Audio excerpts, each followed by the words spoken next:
Wayne, an alcoholic. Good to be here. Great to be sober. I still love AA. Didn't change from yesterday. That's always good to know. Thanks again, Mike and Tina and your committee, whomever is involved and invited me to come. Had a great time yesterday. And we'll see what happens today. I was out on the balcony before this, doing my 11th step, what I'll talk about in the next session, and getting my mind right, so to speak, so that I can take me out of it and bring AA into it and to bring this idea of emotional sobriety. I'm kind of impressed that there's over 150 people in this one. Usually the type of emotional sobriety talk that I do usually cuts it in half because it's not the feel good type thing. It's sort of like right down to the nuts and bolts. And I have a lot to share. I got a short time, so let's get to it. Yesterday, I kind of set the table for what I want to talk about today. I want to start by reading Bill's letter. This is one that I found. I know it's readily available, but 37 years ago, 36 years ago, it wasn't so readily available.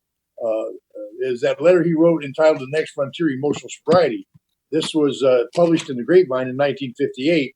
But when I found it, it triggered me. I don't know if I like that phraseology, but it triggered me. It motivated me. I like that word better.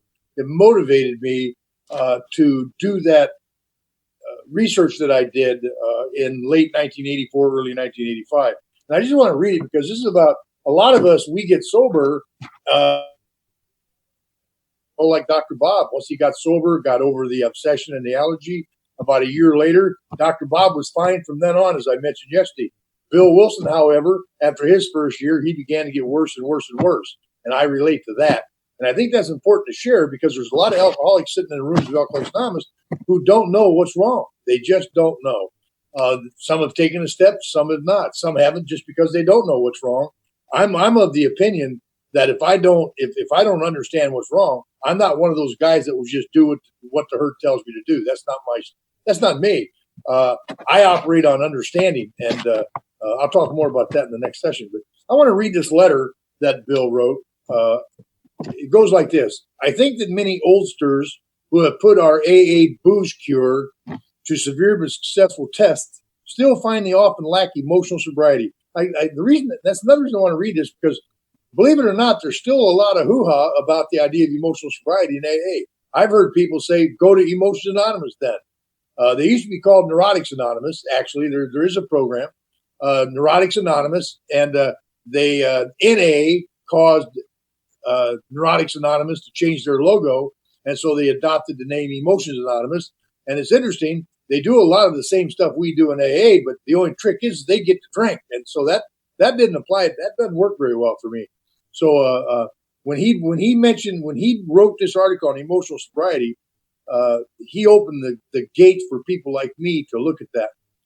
Perhaps they will be the spearhead for the next major development in AA, the development of much more real maturity and balance, which is to say humility, in our relations with ourselves, with our fellows, and with God.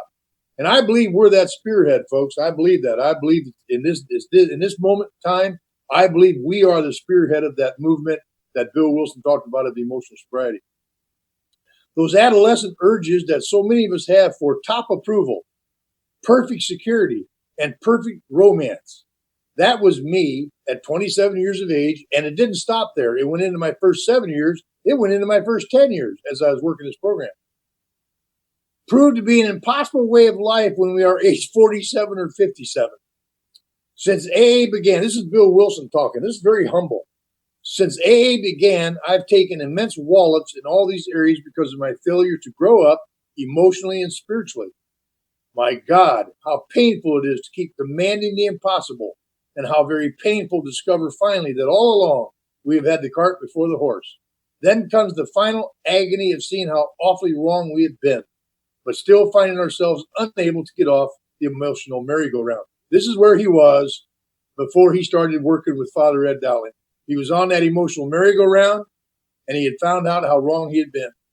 How to translate a right mental conviction into a right emotional result, and so into easy, happy, and good living, well, that's not only the neurotics problem. It's the problem of life itself for all of us who have got to the point of real willingness to hold to right principles in all our affairs. Remember, he's mainly talking to the 50% now. the Dr. Bob, and I don't mean no disrespect by saying Dr. Bob type, Bill W. type. That's just the fact. The Dr. Bob type doesn't have near the dilemma that I have with this neurotics problem. Even then, as we hoe away, peace and joy may still elude us. How many of us relate to that? As we go along, peace and joy may still elude us. That's the place so many of us oldsters have come to. And it's a hell of a spot, literally. How can our unconscious, from which so many of our fears, compulsions, and phony aspirations still stream? By the way, that hit me right between the eyes. Be brought into line with what we actually believe, know, and want. How to convince our dumb raging and hitting Mr. Hyde becomes our main task. My sponsor likes to say, do you believe what you just said? Do you believe what you just said? I had to give that pause because a lot of times I just say what other people say because it either sounds good or it makes me feel better. But there's no solution in that. There's no depth and weight to it, I discovered. I've recently come to believe that this can be achieved. I believe so because I begin to see many benighted ones, folks like you and me, commencing to get results. And I think it's always, I'm a guy who likes to look up words. I thought benighted meant you bow before the Queen of England. So I thought, got to go to England to deal with this benighted thing. And so I looked up the definition of benighted and see if you identify. To exist in a state of intellectual, moral, or social darkness. That summed it up pretty good for me. Last autumn, several years back, depression, having no really rational cause at all, almost took me to the cleaners. I want to pause there. That was so important because clinical depression, I respect that. Clinical depression has a definite cause. It has a definite cause that can be found, discovered, and overcome. That's not what Bill's talking about. He's talking about a depression that didn't seem to have any cause at all. Began to take him to the cleaners. I began to be scared that I was in for another long chronic spell. Considering the grief I've had with depressions, it wasn't a bright prospect. I kept asking myself, why can't the 12 steps work to release depression? By the hour, I stared at the St. Francis prayer. It's better to comfort than to be comforted. Here was the formula, all right, but why didn't it work? I want to stop there, and I'll get back to that later on as we go along. When he mentioned that depression, having no really rational cause at all, that interested me. That got my attention because I have always been low in spirit, and I didn't understand that. I thought everything that made me sad or down was called depression, and that's the easy word to use.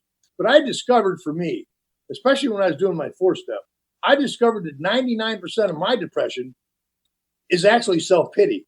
And it's just, I've been so turned in on myself. I think about myself so much. I got my thumb stuck in my mouth, and I'm not going to tell you, my original sponsor said, well, you may as well use that other thumb and stick it where the sun don't shine and spin like a top if you're going to stay there for a while. And I didn't think that was very nice of him, but that was his way. And it's interesting. There's a diagnosis for depression. And there's treatment for depression if that's what it is.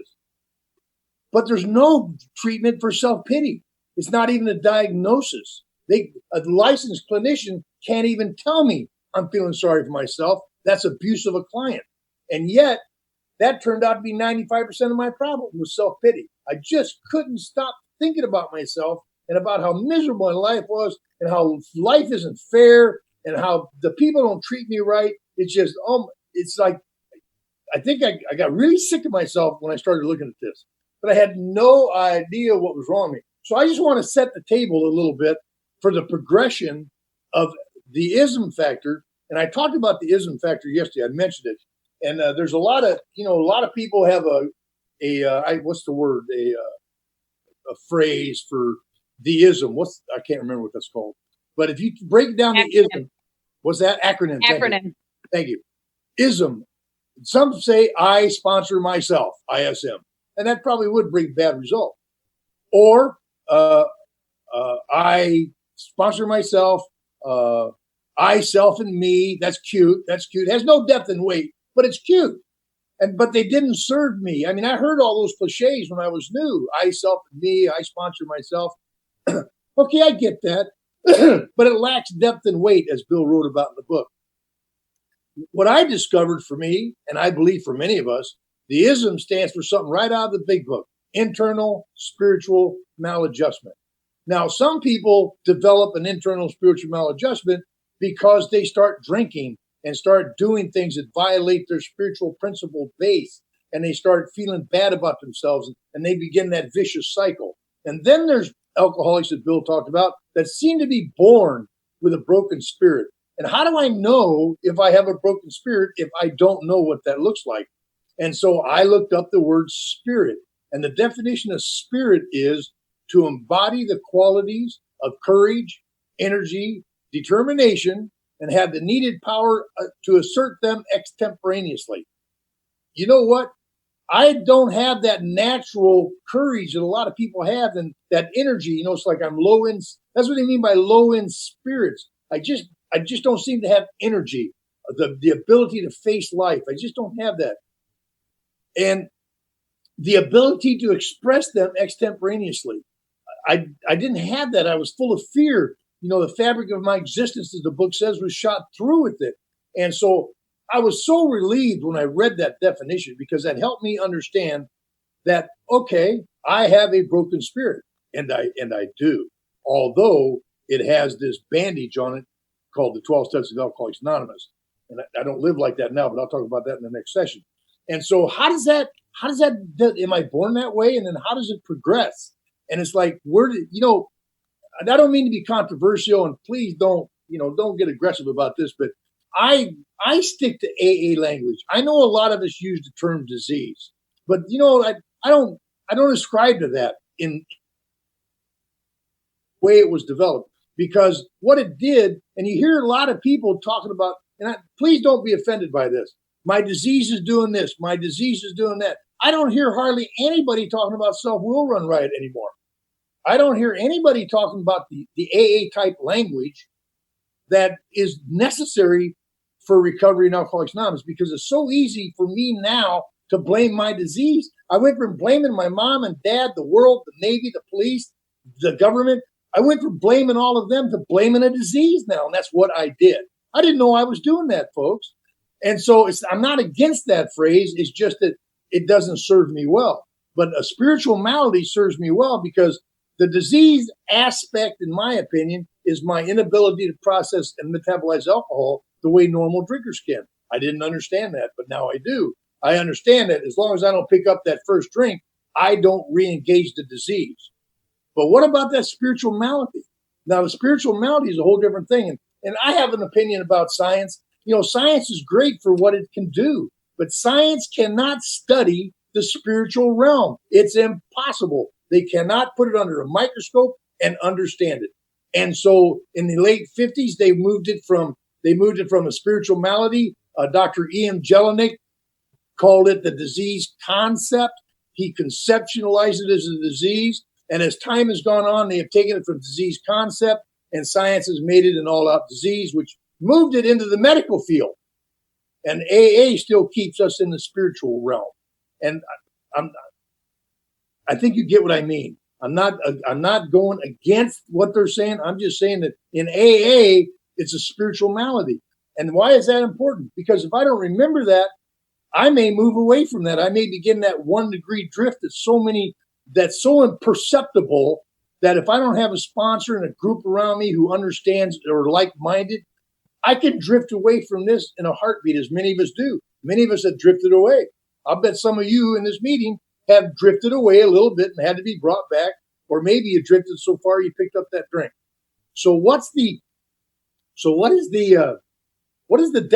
How does it progress? And I think this is important, because this sets up the rest of the step work that Father Dowling did with Bill, because Father Dowling went through all of this with Bill.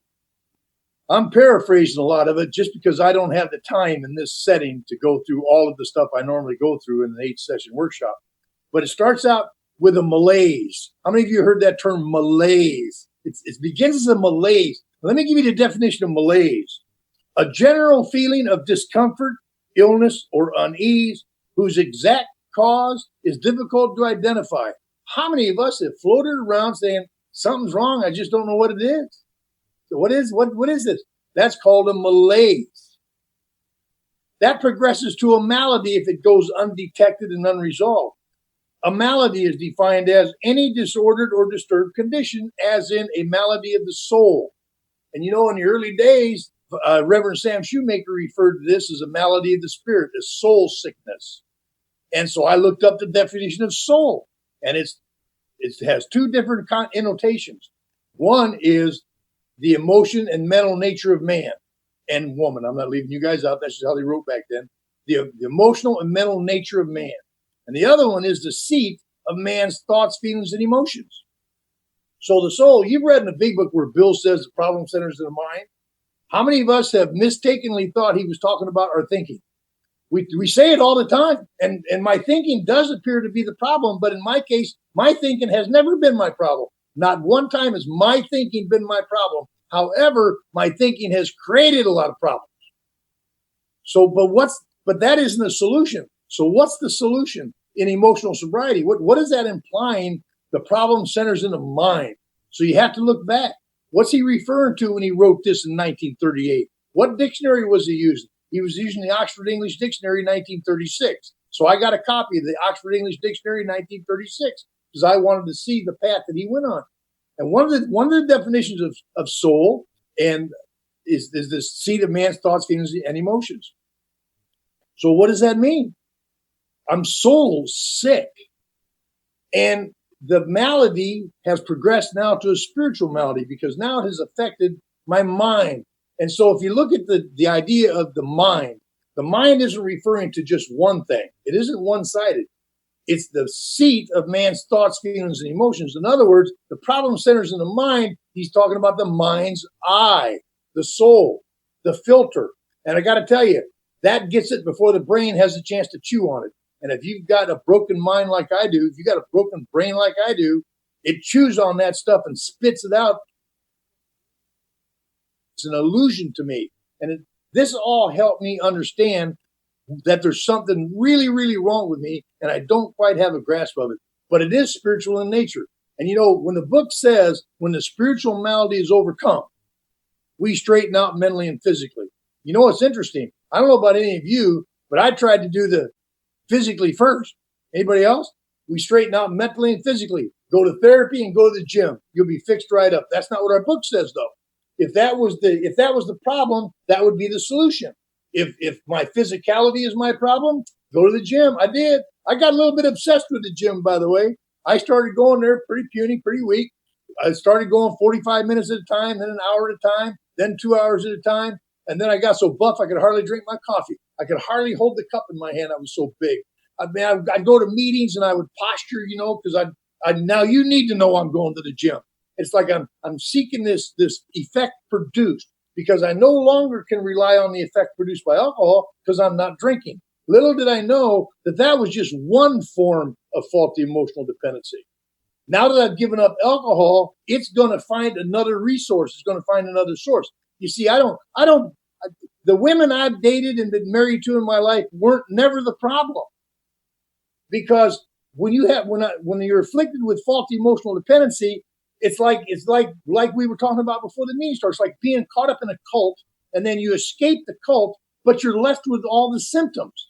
And how do we deal with that if we can't identify it? And so what I'm looking at as a spiritual malady is that means I'm soul sick. So everything I see, hear, and feel about is probably wrong. It's probably based in all of that twisted up thinking I've got. I had no clue about that. How do I resolve all that conflict? Well, Bill didn't resolve it because he didn't know either. I am so grateful that I found this information about Bill and Dowling because I was going down that same path. I was getting sicker and sicker and sicker in sobriety, and I was doing everything I could possibly do, but I was missing critical information. And now I no longer do miss that critical information.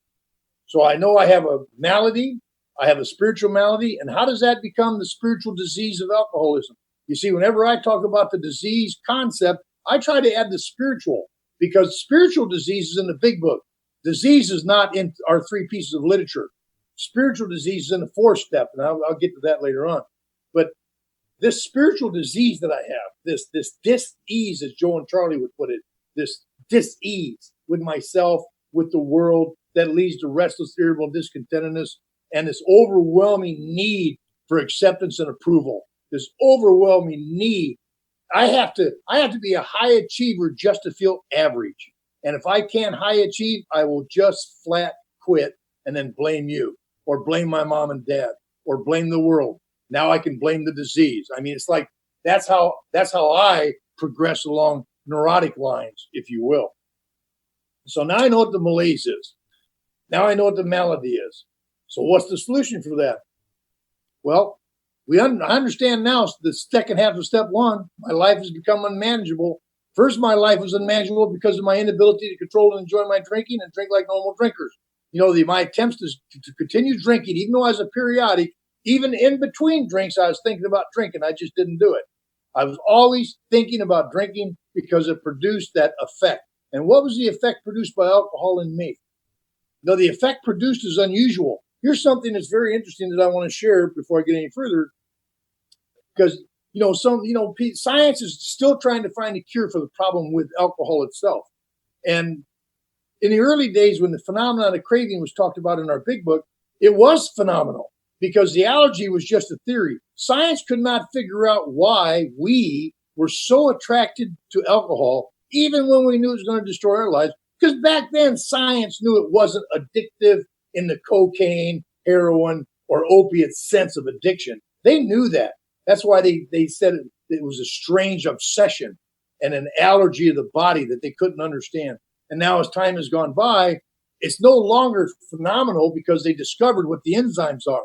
For example, now if you don't believe in God, don't be offended, please. Just go with the spirit of the universe, like Bill said. But I believe creation designed all human beings to be able to drink alcohol socially. How do I know that? Science has proven this. It's a fact. Any human being, man or woman, takes 1 drink of alcohol per hour. You cannot get drunk. It's impossible. The human body has been designed to metabolize 1 ounce of alcohol per hour. Per hour, you cannot get drunk. That's a fact. Now, some people overdrink. What Bill called a whoopee party. They go to a whoopee party and they overdrink is what they do. They're not alcoholic. They're overdrinkers is what they are. I arrested a lot of drunk drivers that were not alcoholic. I would interview them on the scene and I would ask them how much they've had to drink. And they would literally try to count the exact number of drinks they've had. When I stopped the probable alcoholic for drunk driving, and I said, how many of you had tonight? Stick your fingers up. How many did you say? How many of you had tonight? Yeah, a couple. No problem drinker ever said to me 4.5. It was always a couple, or I think 2. If more than that, not much. And it's like, there's a lot of over drinkers. A lot of people partiers, they go to a party, they overdrink, and then they get stopped. Not alcoholic, and they probably won't do that again. I did not understand that. But see, I've got this thing, and the reason that's important, and I want to hook this up to emotional sobriety, because there's a secondary phenomenon of craving that's not in the big book. You hear me? It's in the 12 and 12. If you don't read the 12 and 12, you'd never find it. It's a secondary phenomenon that Father Dowling called the unconscious mental craving. And that's very interesting. How many of you know somebody who got drunk after 5, 10, 15, 20 years? It goes something like this in me. I can't speak for you, of course, but was it Fred the car salesman or Jim? Which one was it? Okay, the car salesman. I don't remember which one it was. But remember, he was grousing about his resentment about working for the same car company he used to own. He's driving around feeling sorry. He's feeling sorry for himself, isn't he? Is he depressed or is he feeling sorry for himself? Which one is it? It appears to me he's feeling sorry for himself. He's got his thumb in his mouth while he's driving his car, thinking about all these people he can't stand right now. He's got a resentment, the number one offender. And he sees this roadside bar cafe. I love that, bar cafe. And he decides he's going to stop in and get a sandwich. He goes in and gets that sandwich. He's not thinking about drinking. You can read, if you read his manuscript, there's nowhere was he thinking about drinking. Not at all. He was not thinking about taking a drink. He sits down, orders a sandwich and a glass of milk. He's feeling restless, irritable, and discontent. He's got all the symptoms of the ism. He's got symptoms of the internal spiritual maladjustment. And then that thing called the unconscious mental craving, the one that we must have a spiritual defense against, especially if you're an alcoholic of my type. So all of a sudden he gets the idea that he can get a shot of whiskey in his milk. Now you got to admit that's insane. How many of us poured ourselves a little milk over ice and added whiskey to it? I mean, the insanity of that idea. Just from nowhere, the thought came into his mind to put a shot of whiskey in his milk. Now we know the outcome of that debacle. But for me, what's more significant is that he wasn't thinking about a drink at all. So what was he craving? Was he craving a drink when he put whiskey in milk? Is that craving a drink? Or is that craving the effect produced? That his unconscious knows that if he just takes a few drinks, he's going to be okay. That's called an unconscious mental craving. And it's so, because it has to do with the human spirit. You know, Dr. Jung, I'm a Jungian. Dr. Carl Jung said something very significant to Bill in a letter. He used the phrase, spiritus contra spiritum. The greatest poison is also the greatest relief. And he was seeking relief without even knowing it. It was an unconscious thing. And I believe if I ever drink again, it's going to be because I let up on the gas. I let up on my actions and my service. I let up on it. And all of a sudden, that craving, not for alcohol, the craving isn't for alcohol. It's for the effect produced. And why that's so important is there are a lot of other things to chase for an effect produced before I get to alcohol, isn't there? A lot of us don't even know that. A lot of people chase drugs. A lot of people chase sex. A lot of people chase the ultimate dollar. A lot of people chase fame and fortune. The effect produced by all of that. And then when it falls short, then they chase something else until they get back to drinking. How many of us gave up the bottle and picked up food? I mean, I love to eat. I love to eat. I really do. But I don't like to exercise no more. I'm 70 years old, but I'm vain too. I'm vain Wayne, so to speak. So I want to look good, so I compromise. I think you get my point, do you not? The thing that we have to be aware of is when it comes to emotional sobriety, we can be going by like a song and then just from nowhere. And that's why it's so important that I remember how important sponsorship is, how important prayer and meditation is, and we'll talk about the next session, how important my foundation in Alcoholics Anonymous is. And what will block me from that? And I think this is very important to talk about. What will block me from that is old ideas. I've got a plethora. Remember how it works is many of us have tried to hold on to our old ideas.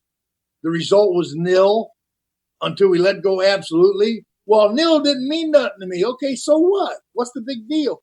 And then I found out that the word nil means less than zero. And I thought, well, that's stupid. 0, 0.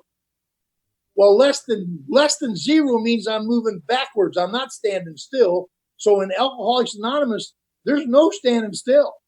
I'm either moving forward or I'm sliding backwards. And that slide is almost invisible. That's why I like to refer to alcoholism as the invisible spiritual disease, because this can get me when I'm not looking. That's why emotional sobriety was so important to Bill. Father Dowling knew it. And that's why it's so important to me, is because I know this slide can begin without me even seeing what's going on. If I don't stay in practice of the actual solution that I was given. But real quickly, for step 2, came to believe that the power greater than myself could restore me to sanity, soundness of mind. What I have to realize about soundness of mind, what does that look like? Let me see if I can find that here. What are the symptoms of soundness of mind? How many of us can declare we had this when we were new, but how many of us can declare that we have this on a regular basis? Let me just describe out of the 12 and 12 what the 12 indicators of soundness of mind are. Love, mercy. How many of us show mercy for other people? Like when someone embarrasses themselves, do we just turn our head and not compound it? Or do we mock them and make fun of them and get them just because it's fun? That's a lack of mercy. Justice, honesty, patience, courtesy, kindness, tolerance, faithfulness, forgiveness, self-restraint. That was almost impossible. Self-restraint. See, I seem to have been born with no governor on the engine and no brakes on the body. I have a racing mind, and my psych report read, Wayne lacks impulse control. Has anybody else suffered from the lack of impulse control? You see, I think with my feelings. My brother, he's a Dr. Bob type. My brother, he has this ability to think a thought through. It's boring. I have to tell you, it's boring. He has this thought and he thinks about it. And then he'll ask my dad his opinion of it. And then when he asks my dad's opinion of it, he'll go to my mom. And he's actually seeking a real opinion.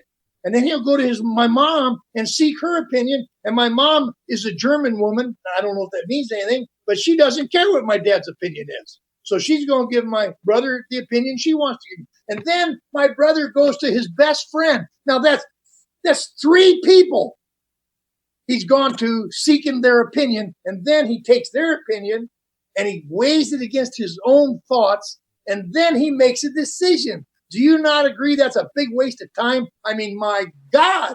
See, I'm a feeler. I think with my feelings, which means I feel it, I do it. And then I think I shouldn't have done that. And then I do it again to make sure. And it's like, this ain't because I meant to live that way. That's just the way I turned out. And so because of that, I have to be aware. And so it helps to know how many of us have old ideas? Because I'm about to do a 3rd step. I'm about to turn my will and my life over to care God is understanding. But I've got a boatload of old ideas. Thank God I found that inventory that Father Dowling did with Bill on his old idea inventory about God. I've actually got that. I created my own sheet off of it. But I actually have all my sponsees do an old idea. I think Tina, someone mentioned, maybe it was a different meeting I was in, mentioned on the left side of the sheet, they put the old ideas, and on the right side of the sheet, they do the new ideas. But the inventory that Father Dowling did with Bill that I've been doing for 34 years now is he actually did a 4-column inventory with Bill. Column 1, what's my idea? Column 2, what's that idea? Or column 1 is who's it about or what's it about? Column 2, what's my idea? Column 3, how does that affect me? And column 4 is new idea.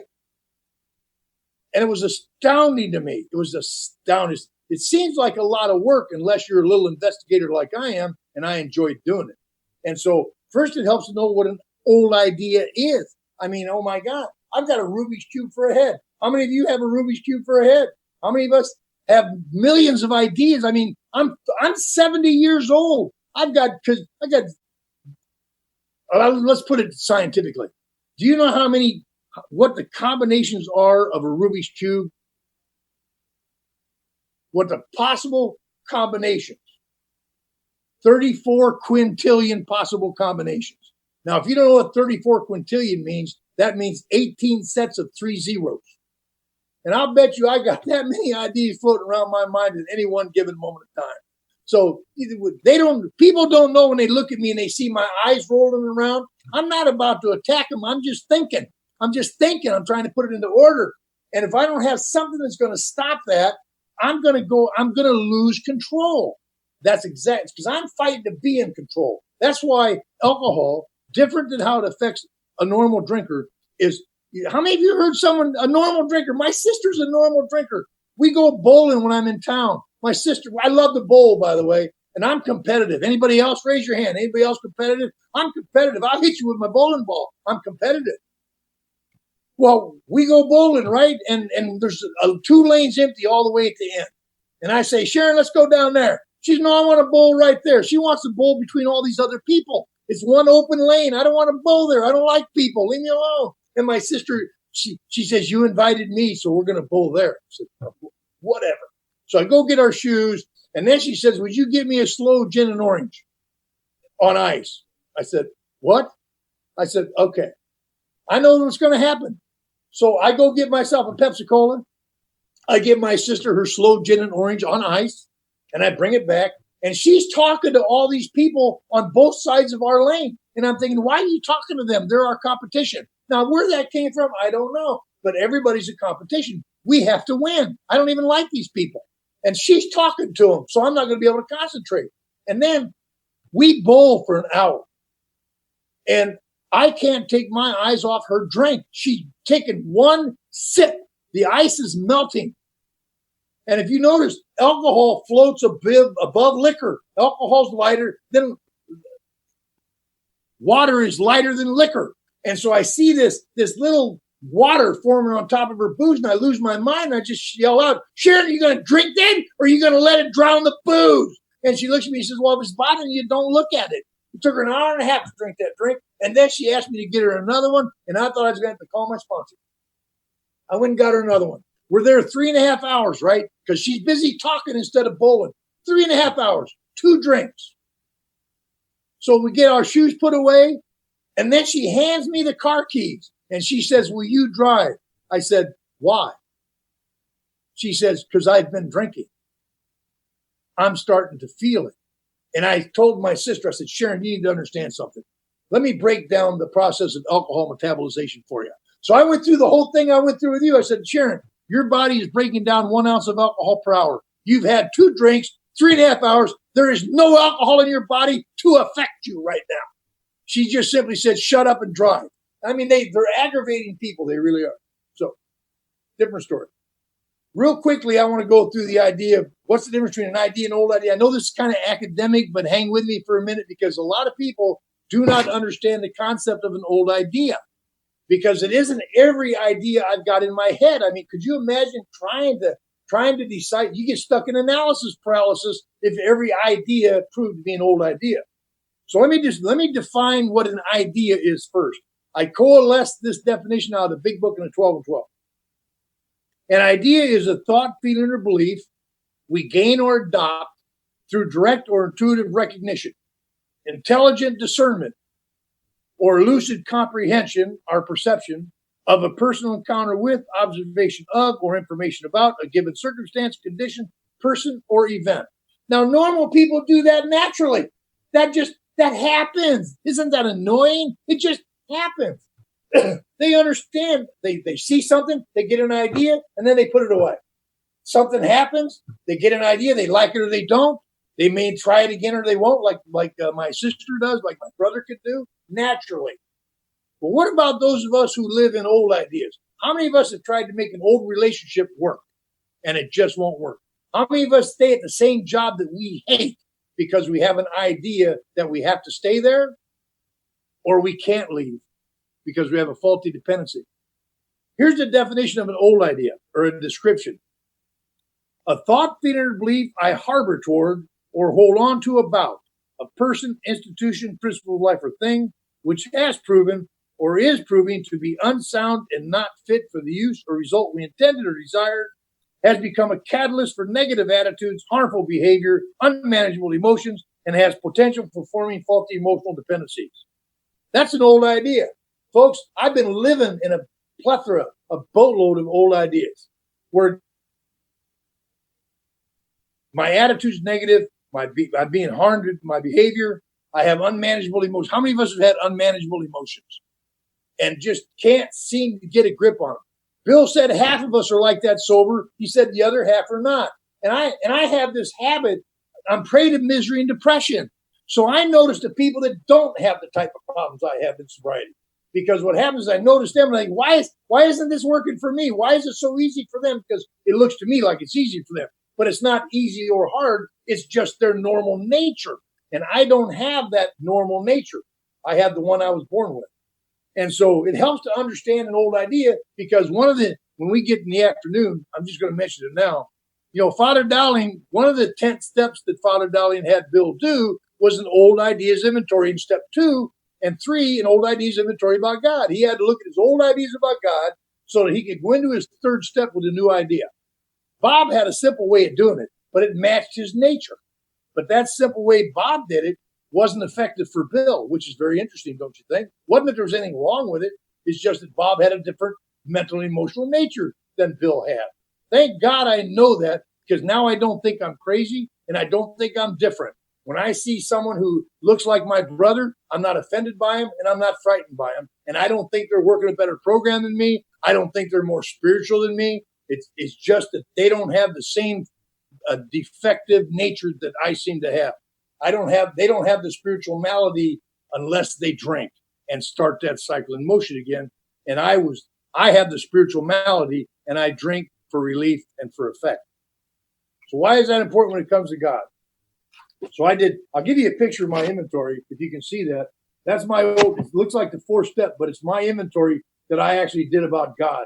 And I'll just, like Tina was saying, I'll just read a few of them because we're going to do a third step and we're going to jump into the fourth step. It says, okay, I got to quit playing God. Well, what does that mean? We've read that in the big book. I have to quit playing God. What does that mean? It's very important. So what's my old idea about God? Well, he's angry. He's conditional, controlling, critical, elusive, intolerant, jealous, judgmental, punishing, selective, unfair, unforgiving, unjust, vengeful, vindictive, and wrathful. That's just some of the ones I wrote that could fit on this page. That was my old idea about God. You know what my sponsor said about that when I showed it to him? He said, that looks a lot like you. That looks a lot like the way you live. And that was a shocker to me because that's exactly true. Isn't that interesting? I assigned that to God when it was actually how I was living. God's a scorekeeper. So was I. God is not available to me. You know how many times I heard he's not available? He is emotionally unavailable, or he isn't even emotionally present. God is out to get me. I was out to get other people before they got me. God is playing favorites. What's my judgments of myself? I'm not worthy. I'm not good enough. I'm beyond redemption. I cannot be forgiven. That was the big one. I thought I could not be forgiven. And I've come to find out I'm happily aware that that's not true. The resulting feelings, I don't fit in, I don't belong, I'm not a part of, I feel separate, different, alone. Would you agree I need new ideas for that? I need new ideas.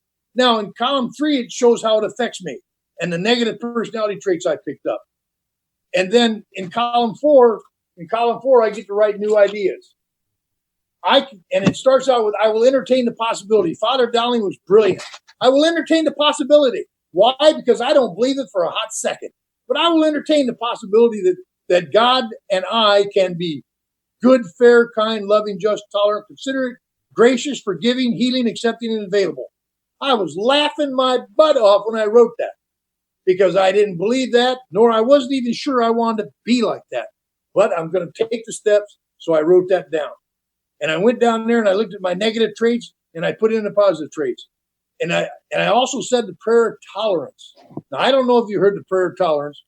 I put this together 34 years ago because I needed to do it for me. And here's how it goes. Please, Lord, help me to believe that I am doing my very level best at this precise moment in time. God save me from being angry, critical, judgmental, thy will be done. And that also turned out to be my resentment prayer towards other people. Here's how I read it when I'm dealing with people.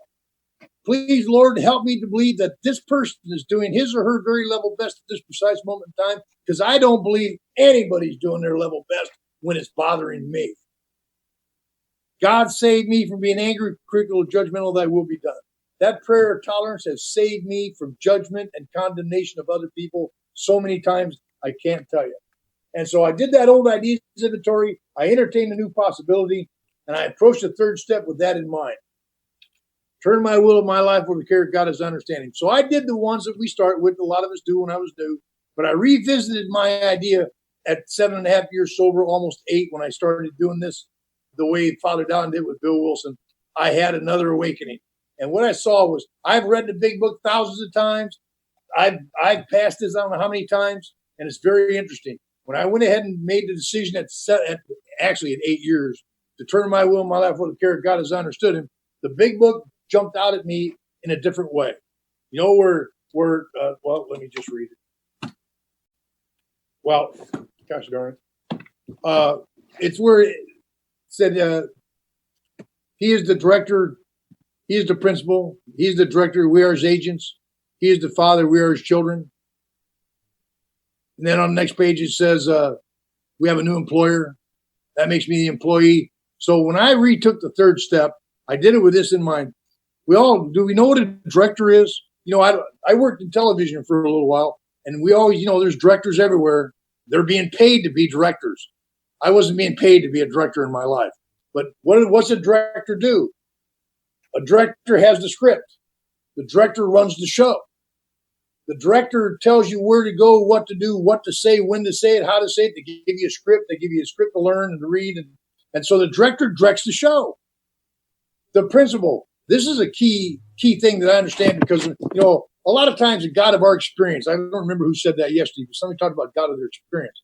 Here's an experience. Since I worked in that, I was also a bodyguard. After I quit being a cop, I was a bodyguard in California for 20 years. That was at the same time that I was talking to the group before the meeting started about during that time I was a bodyguard, we also rescued kids out of cults. And when I was being a bodyguard, one of the assignments I had was the 8-year-old Crown Prince Saud from Saudi Arabia. They have houses, they have mansions in Hollywood Hills, and it's at sovereign Saudi soil. And every fourth day, that 8-year-old, who's going to be the next king, by the way, right now his adult name is Mohammed bin Salman. But when he's 8 and 9 years old, I was bodyguarding him. And as interesting as it is, every fourth day he was what we call my principal. And that means he's the guy I got to pay attention to. And so for the next 24 hours, I ain't to take my eyes off that kid. I've got to protect him from himself, and I got to protect him from the potential of other people. So my job is to be focused on the principle. And that helped me understand this because, as I look at it, to convey the message, I should say.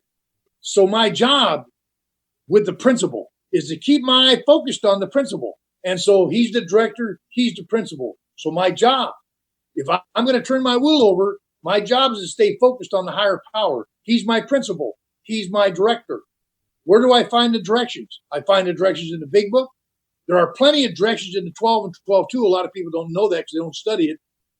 But there's a lot of directions in the 12 and 12. And if you read our history book, AA Comes of Age, there's even directions in there if you want to look it up, if you want to take a look at it. So God, as we understand him, speaks through our group conscience, yes? And so because he speaks through our group conscience, I believe he was speaking to the group conscience when the big book was written, when the 12 and 12 was written, and when AA Comes of Age was written. So in there are his directions to me. So my job is to keep my eye on the principle. So I got to stay focused on those 3 books because they're the divining rod for the sobriety of Alcoholics Anonymous, I've come to believe. So now I'm his agent. What does that mean? I'm not prepared. So step 3 launches me in the process of getting prepared to be his agent. To be his agent. Steps 10, 11, and 12, we're going to get into that. But in order to be his agent, and if he's the new employer, what's that make me? That makes me the employee. So now I know who I work for in the spiritual world. Of course, I've had employers out. But in the spiritual realm, that implies that God is the employer as he expresses himself through AA. And so I'm the employee. Where's my job site? Well, right now, my job site is right here, right now, in the moment we're in. This is my job site. My job, it tells me that if I perform his work well, he will take care of me. That's on page 63. That he will, if I perform his work well, he will take care of me. I decided to turn my will and my life over to that simple concept. He's the director, the principal, I'm the agent. He's the new employer, I'm the employee. My job is to carry out his work as best I can the AA way. Not out there in the outside world. All kinds of people out there can carry his message out there in the outside world, but they're not equipped to carry it in AA, and I am. So I took that thought into Dr. Bob's questions. How many of you have seen Dr. Bob's 12 questions for the third? How many of you have been to Akron? I can only see a few hands, but how many of you have been to Founders Day? How many of you had the privilege of having Ray G take you up into Dr. Bob's bedroom and do the third step prayer around the bed? I used to do that with him. I used to go to Founders Day every year, and I had the privilege of taking groups of people up there. And I have to admit what I did. There's in his top dresser drawer up by the wall as you come in the door is where they tucked his questions for the third step. And Ray said, do not remove them. And so I did because they're so good. So I did. And I didn't think he saw me, and so I took him out and I copied him down. And then I tried to put him back and he was waiting for me. He was like, been waiting for me. And he just shook his head. And how many of you would like to go through that with me right now? We'll go through the 12 questions and please answer them. Please answer them. And I'll tell you the quantification of your answers when we get to the bottom. Here's question 1. Have you learned and have you conceded to your innermost self that you're alcoholic? Raise your hand. Yes or no? Okay, I've got 5 minutes left here. Let me get geared up for that. Okay. Question 2. Do you believe? Remember, this is after Dr. Bob has qualified you and taken you through the first 2 steps, and then I added a lot of the stuff that Father Dowling brought to Bill. Do you believe, or are you even willing to believe there's a power greater than you? Yes or no? Are you convinced about the proposals set forth in steps 1, 2, and 3? Now I'm thinking director, principal, new employer. I'm his agent. I'm the employee, and I'm a child of God. And I wanted to stop here for a minute because I think I overlooked that. How many of us have wondered who we are? Who am I? How many times have we struggled with, I don't know who I am? You want to ruin my day? Just say, Wayne, be yourself. That has the power to ruin my entire day. Because what do you mean by be myself? When I read, He is the Father, we are His children, I don't know why it hit me that day. I believe in God. I love God. I go to church, okay, but this hit me. I'm a child of God. That's who I am. It's singular. Singular. And we're going to talk about that more when I get to humility in the 5th step. Are you convinced any life run on self-will, including your own, can hardly be a success? Yes or no? Yes. Are you convinced that your troubles are basically out of your own making, that these troubles arise out of self, and that you're an extreme example of self-will run riot? Are you convinced your selfishness is killing you and you must be rid of this selfishness? Are you convinced there is often no way of getting rid of self entirely without the aid of a higher power? Yes. Are you convinced you have to have the help of a higher power? Yes. Are you convinced you have to quit playing the role of a higher power? I had a hard, that went up a little slower, that it never really worked. 10. Are you convinced that a higher power, God as you understand Him, is going to be, now this is a sticky one, because a lot of people don't know what they're committing to when they do this one. Are you convinced that a higher power, God as you understand Him, is going to be your director, principal, father, and new employer? Yeah, a lot of people, they have a hard time. If I don't explain to them that understanding that Father Dowling gave Bill, I wouldn't want to raise my hand for that either. But I now understand it in a different way. 11. Are you convinced you have thought well about taking this step? I have. 12. Are you convinced you can at last abandon yourself utterly to God as you understand it? Now, do you think any newcomer can do that and just agree to that in an hour with any depth and weight? If you can agree to it, you can do that to please them, to appease them. But how can I commit to something like that when I don't even know what I'm committing to? Reasoning and agreement. And by the way, no criticism or judgment there. It's just newcomers don't have any idea. And sometimes we want to get them through the steps so fast, we get them to turn their will over and take them through the steps. We don't even know that they're missing out on 2/3 of the 3rd step. They didn't even know it. If you answered yes to all 12 questions, you're ready to take step 3. And the final question, are you ready? Yes or no? All right. So if you'd like to join me in the confines of your own square, we'll recite the 3rd step prayer. God, I offer myself to Thee, to build with me and to do with me as Thou wilt. Relieve me of the bondage of self, that I may better do Thy will.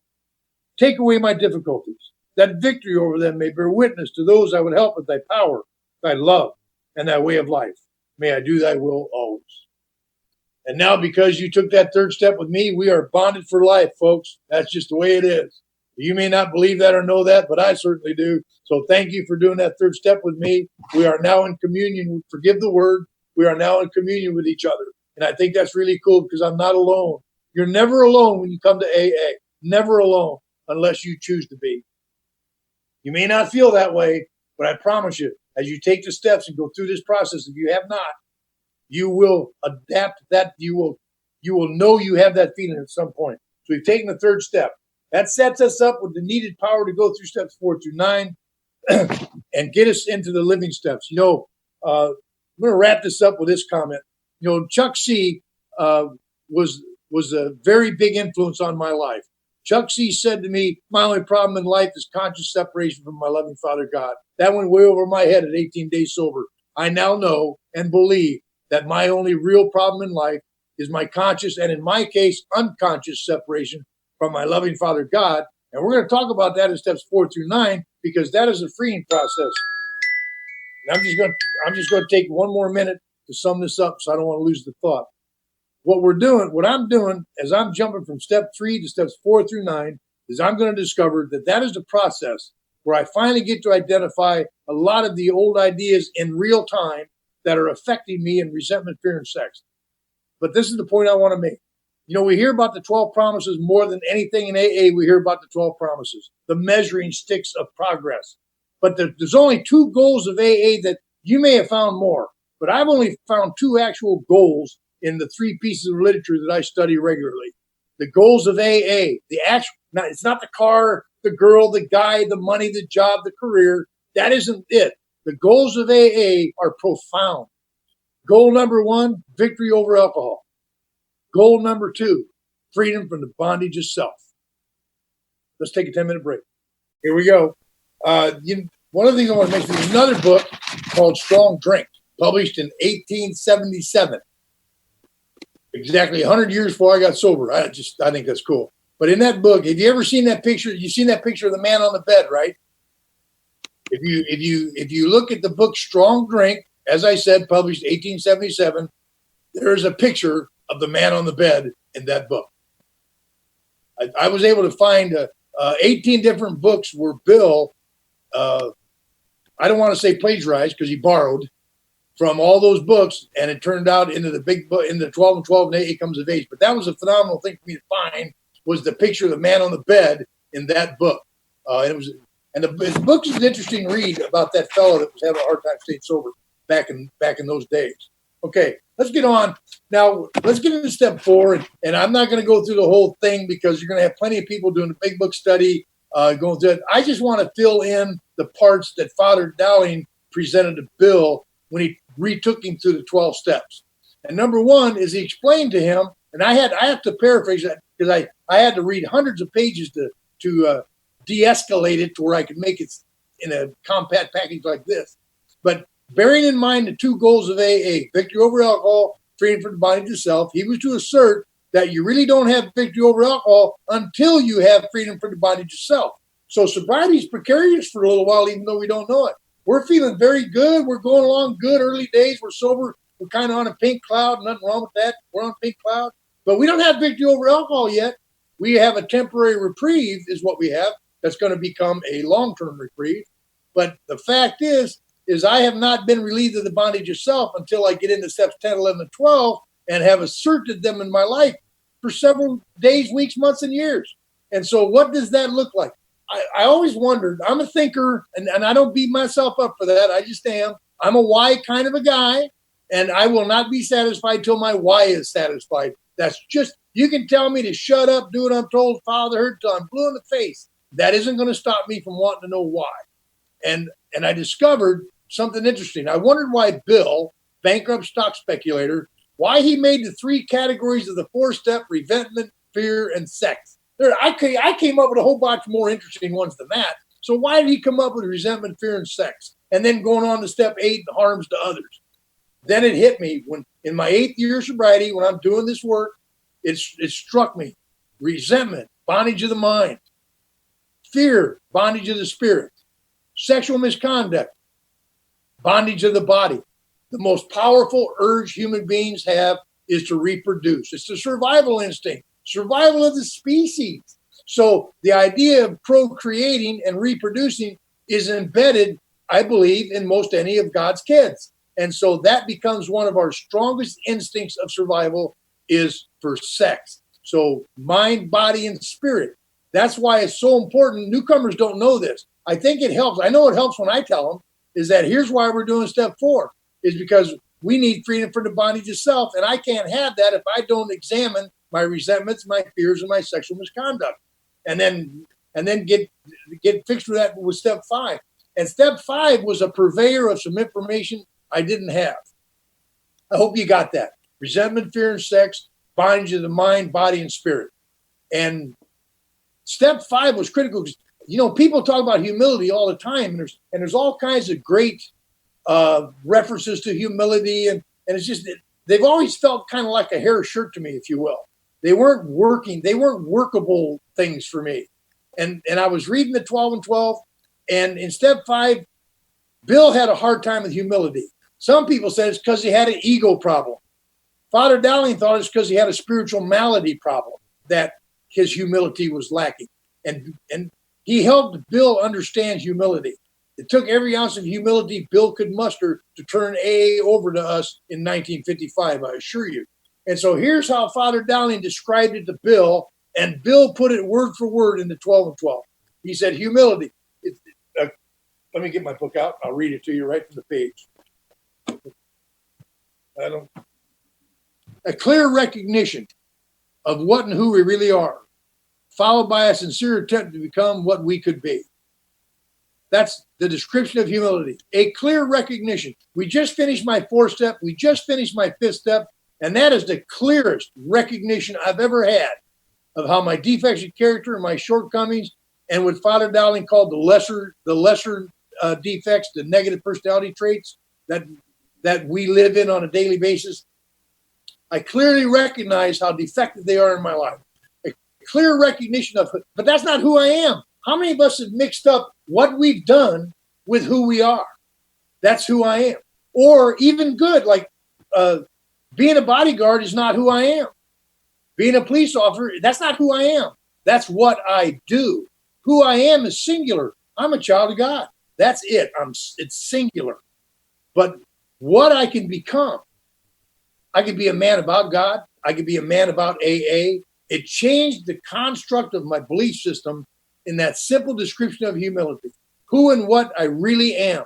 So in my 4th step, I found out the what. I found out the what, how I'm affected by resentment, how I'm affected by fear, how I'm affected by sexual misconduct, how my reactions are in column in the 4th step. My reactions to life, my reaction to displeasure is resentment. I react in fear. And when I saw that, it changed it. And so the humility factor that Father Dowling gave Bill was a workable one in actuality. And so I was able to adapt of humility to this day. There's a lot of other great ones, but I don't adapt to those. I've adapted to knowing who and what I really am. And what am I? I'm an alcoholic. I'm a father. I'm a son, though my parents are deceased. I'm a brother. I'm an uncle. I'm a grandparent. I'm a sponsor. I'm a sponsee. I'm a sponsor. I'm a grand sponsor. I'm a great grand. I mean, that's what I am. That's not who I am. But the object is to reflect who I am in what I do. That became so simple. It was an extension of the 3rd step. So knowing that jumps me into step 6 and 7, because the humbly ask to remove our shortcomings is step 6. We're entirely ready to have God remove all our defects of character. The word remove is so important. I misidentified the word remove as expel, and that's not what it is. What word removal means is to move it around, move it away out of the forefront. That's what remove means. And if you read page 15, paragraph 3, the 12 and 12, it's very specific. I believe God removed my obsession for alcohol long enough that the steps could expel it. And here's how that reads. AA's 12 steps are a group of principles, spiritual in their nature, which, if practiced, now that's a condition, if practiced, as a way of life. And how many of us have had our trials and tribulations and living it as a way of life as opposed to put out a fire? How many of us actually live it as a way of life?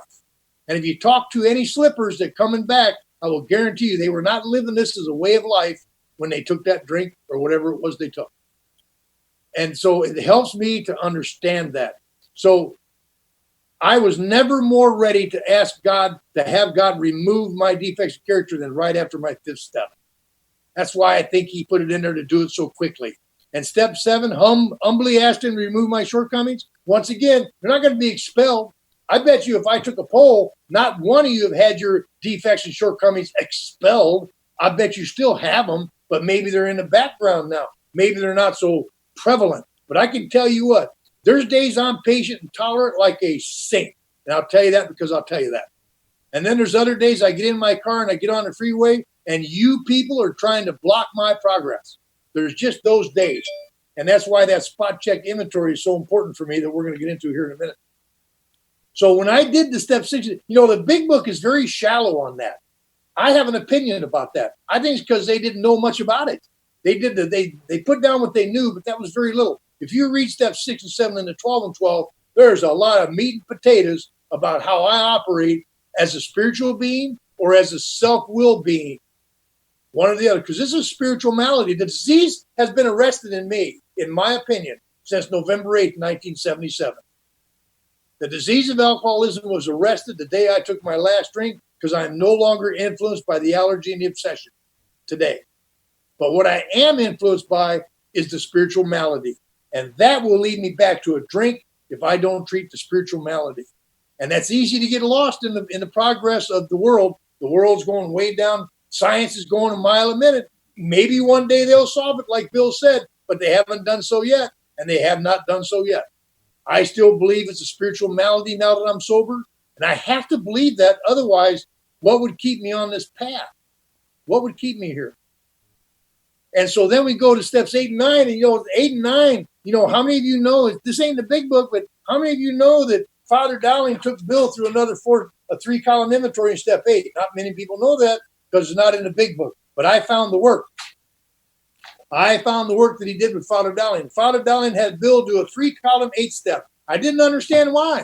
I don't want to do any more work. I already done the 4th step. Oh my God. You mean to tell me I got to take that list of names? Because remember, they didn't really understand the spiritual significance when they wrote the big book.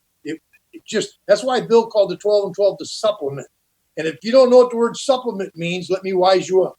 The word supplement means to make complete. Bill wanted to rewrite the big book to include this stuff that Father Dowling worked with it. But of course, we said, you ain't touching the big book, Bill. And probably a good thing, because if Bill would have touched it, other people could touch it and change it. And so he wrote the essays for the 12 and 12 and called it the supplement. In his mind, the essays and the 12 steps and 12 traditions completed the big book for him. And I believe for me as well. And so we get into steps 8 and 9, and we talked about the 3 components of the 4th step, resentment, fear, and sex, as being mind, body, and spirit. But remember, I have a soul sickness. And soul, one of the definitions of soul is the emotional and mental nature of man. Are broken. A lot of people's isn't. Mine is. So step 8, soul. That's why it's so important that if I'm talking to someone I sponsor, I let them know, look, if you don't follow through on step 8 and 9, that soul sickness is going to spread right back to body, mind, and spirit, and you're going to become spiritually sick again and probably lead you to a drink. I understand that today. And so I did not cheat on my 8th step, not one bit. But I'm going to show you the outline I made from his work. That right there is the 8-step inventory he did with Bill. I did that. It was a lot of work, but I did it. And I got to tell you, I'm going to share something about myself that's not pleasant. I don't like giving people this kind of information. It's fodder for gossip, but I'm going to tell you anyway. Step 8 in the early days, what I did to you, I had a reputation in my hometown. It's not one I or my mother was proud of. I was nicknamed Insane Wayne. They all knew I've been locked up multiple times. I've been in the East Moline State Insane Asylum 14 times. And so I had a reputation on the street as being very dangerous and very unpredictable. And I must admit I was. I'm not proud of that. It's just a fact. And so I didn't have any freedom. And it didn't. And this is terrible, but it didn't bother me to hurt people. It did not. I seemed to be unconscionable. I seemed to, it's like I was a potential psychopath, they say. It's like my belief was, you heard about me. It's like if I'm talking to Mike McKillop, and he knows my reputation, and he gets into my circle of life, and I heard him, tough luck, bud. You shouldn't have got in my circle of life. That is the attitude I came into AA with. If you got near me and you got hurt, tough. You should have known better than that. Now, what chances do I have of staying sober with that attitude? But that's the attitude I brought into AA, and you might know how many friends I had in my early years of sobriety.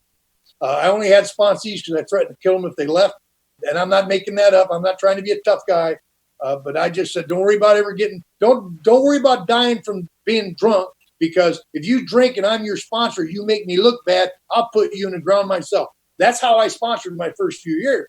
I'm not proud of that. I'm not bragging. I'm not suggesting you try that at home. That's just who I was. So the fourth step didn't stop that. The fourth step didn't stop me from not being remorseful over the people I hurt. The fourth column in the big book doesn't do it. It says putting out of my mind the wrongs others done us. We resolutely looked at our own mistakes. It doesn't say my part. It says my mistakes. And so I cover up column 2 and 3. So, okay, I see my mistakes, like with my Uncle Bill, who sexually assaulted me for 5 years. My Uncle Bill that destroyed my life. The neighborhood guy, the pedophile, the guy who destroyed my childhood. Those guys ruined my life as a child. They did. They snatched it right out of my life. I have a justifiable resentment. And I took action when I got back in Vietnam to retaliate. I didn't feel bad about it at all, folks. And just because I'm sober and I'm in AA, I still never felt bad about what I did to my uncle and that neighbor guy when I got back in Vietnam, until I did this research and found out why Father Dowling had Bill do a 3-column 8-step inventory. There's a spiritual axiom. And let me just go through it in a general way. In column 4, or in step 4, when I inventoried my Uncle Bill, in column 1, I put Uncle Bill. Column 2, I listed the 8 things he did to hurt me as a kid. And in column 3, how that affected me. Now, don't you agree that by the time I got done with column 3, he deserved everything I was about to give him? And then in column 4, it's my mistakes. So I'm instructed to put it out of my mind what he did to me. So I cover up column 2 and 3 so I can't look at it. So column 4, what mistakes did I make? Where was I selfish, dishonest, self-seeking, considerate, resentful, and frightened? Where?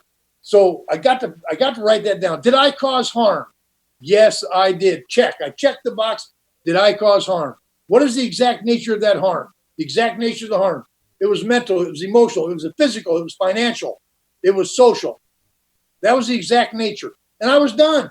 But you know what? The resentment never left me. And I never felt bad about what I did to him. And that resentment was with me for my first 7 years of sobriety, even after I did that first inventory. So I get into this work and I find out, much to my chagrin, that Bill and Dowling did an actual 3-column 8-step inventory. I had no idea why he did that until I did it. Now let's take you through the 3 columns of the 8-step. And just knowing this isn't going to bring about the desired result. You have to do it. Column 1, who or what is this about that I harmed? My Uncle Bill. Column 2, isn't what he did to me. Column 2, what did I do specifically to him? And I had to list, I'm going to put it in a general way, caused him to lose 2 jobs, stalked his family, terrorized his entire family. And I'm going to leave the rest of them out because they don't belong here. That's what I did. And then column 3, it's a turnaround. And then column 3, affects mine. And I'm doing the affects mine, and it hits me why he did it with Father Dowling. It's a spiritual axiom. What I realized was what I did to him was hurting me. And I'm just selfish, self-centered enough to know I don't want to hurt me no more. So I did about 80 of these different, in other words, everybody that I checked harms on my 4th step when I was almost 8 years sober, I went back and did this 3-column 8-step. By the way, the 4th column is just the amends process itself. Step 9, when I went through that, I was so sick of myself. I'd love to tell you it was virtue that got me to stop hurting people intentionally or wanting to hurt people. What got me to do it was by the time I got done with column 3 and saw how all of that injury I imposed upon other people, how that hurt me, I knew I had to go step 9 and make amends to clear up my life. I knew I wasn't going to stop hurting people and causing separation because you see, you guys are God's kids too. So if I caused you harm and I don't clear that up, I've still got separation with God. And I'm going to feel that inside in my spirit. I'm going to feel spiritually broken. Now, I don't know that this applies to everybody, but it applied to Bill Wilson and it applied to me. You see, the spiritual axiom is being selfish and self-centered to the core. When I see what I'm doing to you, how it actually hurts me too, I don't want to do it anymore. Now, how selfish is that? But it worked. It worked. I have all my sponsees do this 8-step. I get fired by some sponsees because they say this is not in the big book. You know, they're like me. They were a big book thumping, one book wonder at one time. So if it's not in the book, and they conveniently dismiss this inventory by saying, well, that's not in the big book. Remember what Bill said. We realize we know only a little. More will be disclosed to you and to I. God will constantly disclose more to you and to us. And when he was in the process of doing the steps with Father Dowling, God disclosed more to him, and he disclosed it to you and me by way of the 12 steps and 12 traditions, and by way of AA Comes of Age, the history book. And that is so powerful. And I made my amends. And I'll tell you, my hardest amend to make, and I wouldn't have made it if it wasn't for this inventory, was my Uncle Bill. He was in prison in Marion, Illinois. He spent the rest of his life in prison for something he did to somebody else. And when it came time for me to make amends, my sponsor said, you got to go make amends to him.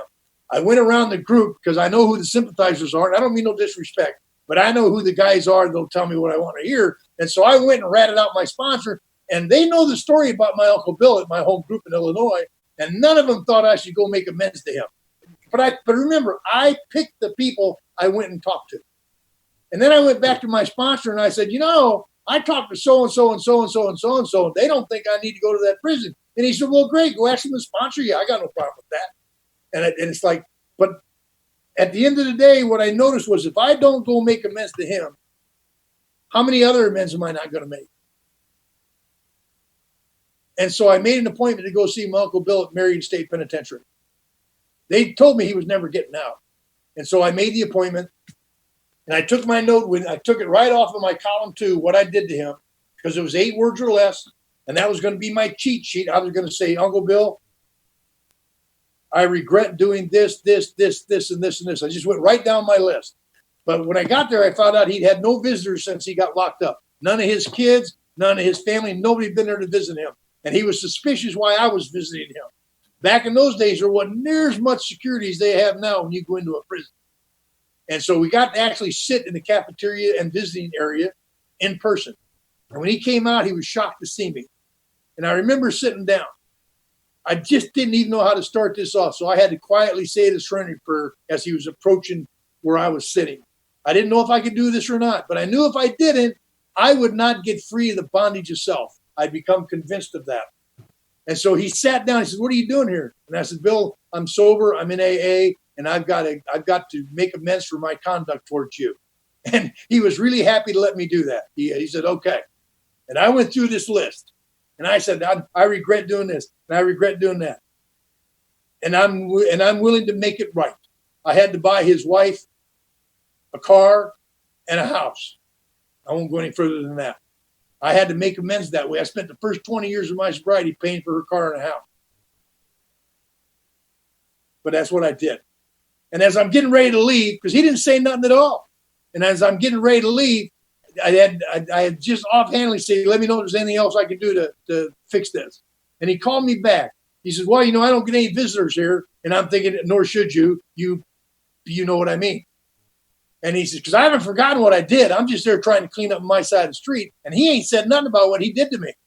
And so he says, if you want to come visit me once a month, I'd like that. And I'm appalled. Can you imagine what? And I said, I'll get back to you on that, Bill.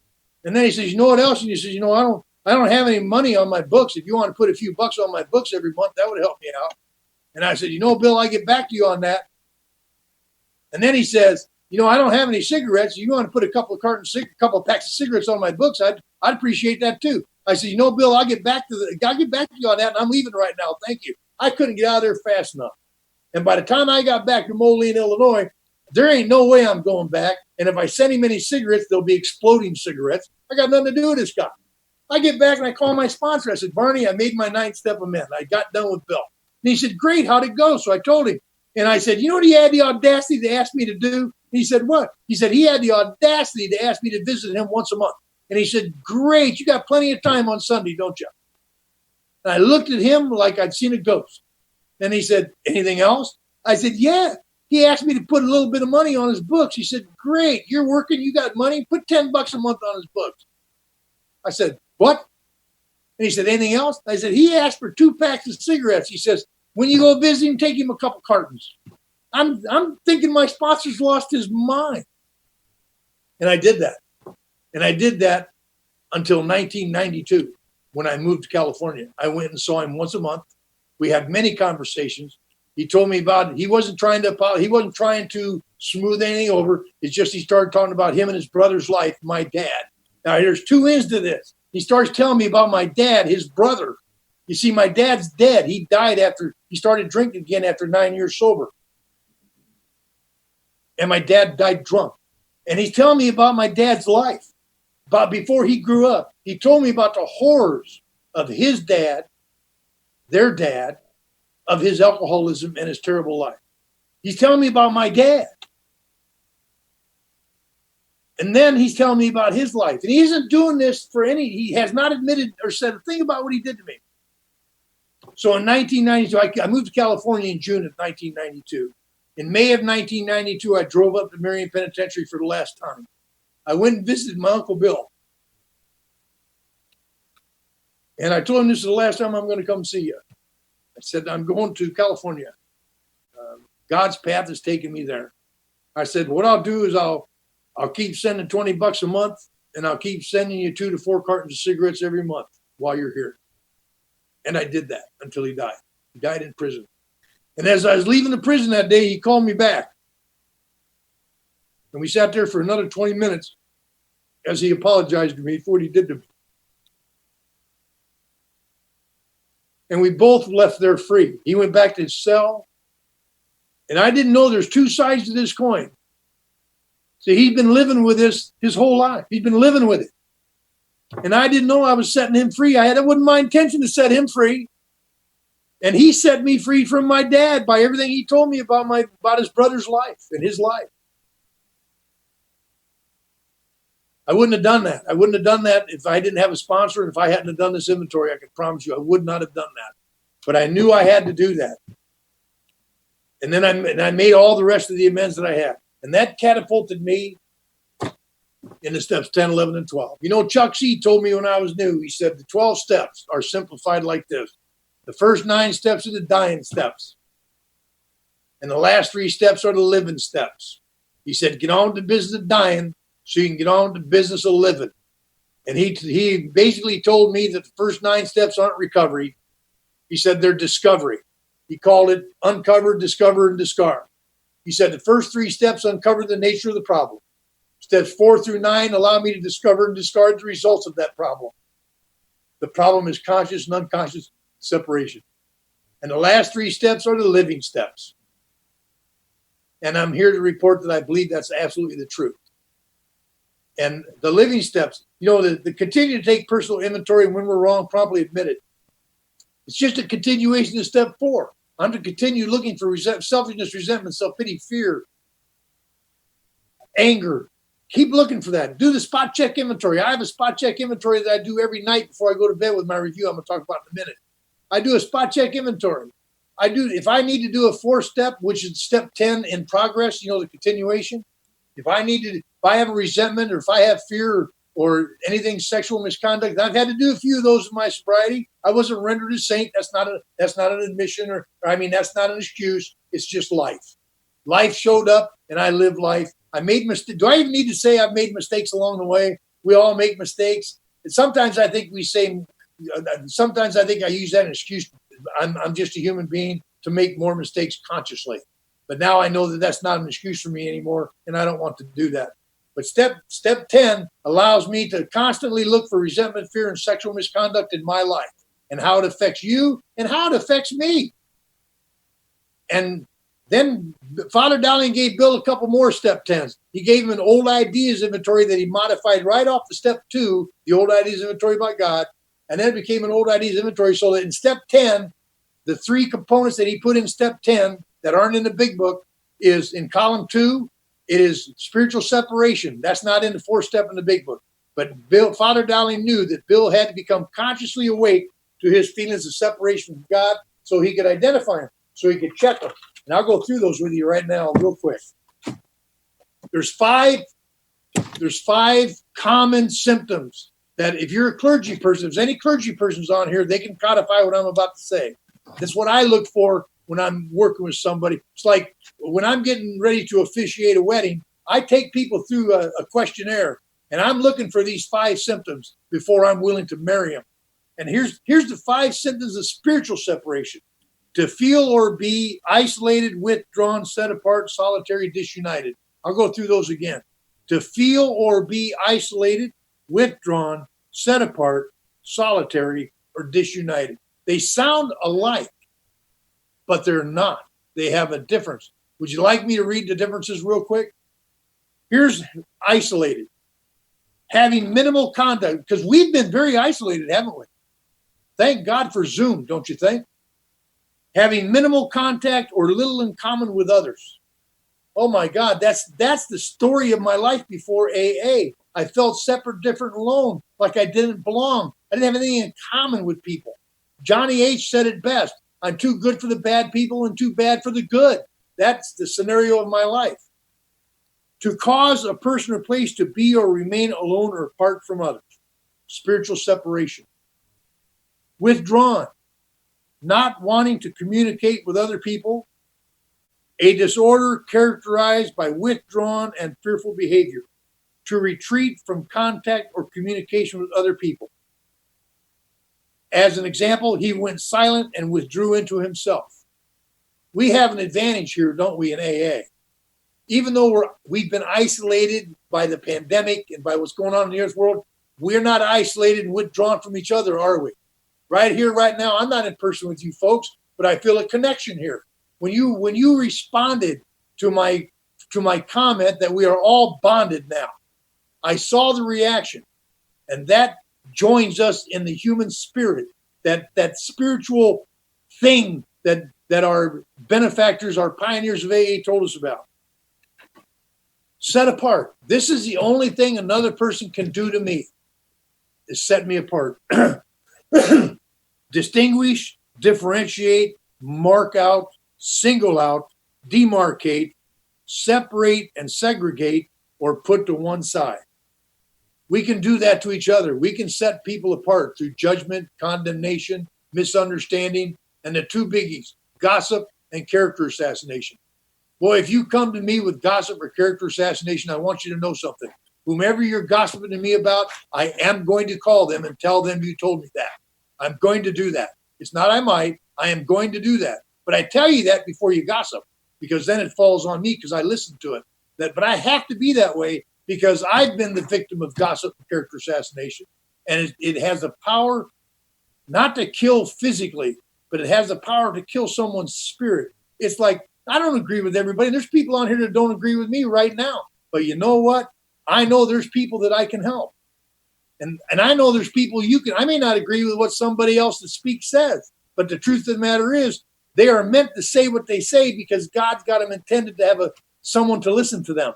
The last thing I want to do is like my sponsor, Tommy. I love that man. And I do not disagree with him. I just want to put that out before I say this. You don't mind me using my example, do you, Tommy? Is that to another member of AA that would deter them from asking him for help because that's playing God in their life. And I think I used to gossip and character assassinate. Did anybody else raise your hand? Anybody else gossip and character assassinate back in the day? I'm not saying now, but back in the day. So I have no right to judge someone who does it to me now, but I want to, but I don't because I was just bad at it. But now I've seen the pain it causes and I've seen the separation it causes. So I just adamantly refuse to do that. It's like self-pity. I refuse to have self-pity in my life. I refuse. I absolutely refuse it. Because once I start down that path of self-pity, I begin to look depressed and those pills I used to take begin to look good to me. That's just me. Solitary. A solitary life. Lonely. Companionless. Unaccompanied by oneself on one's own.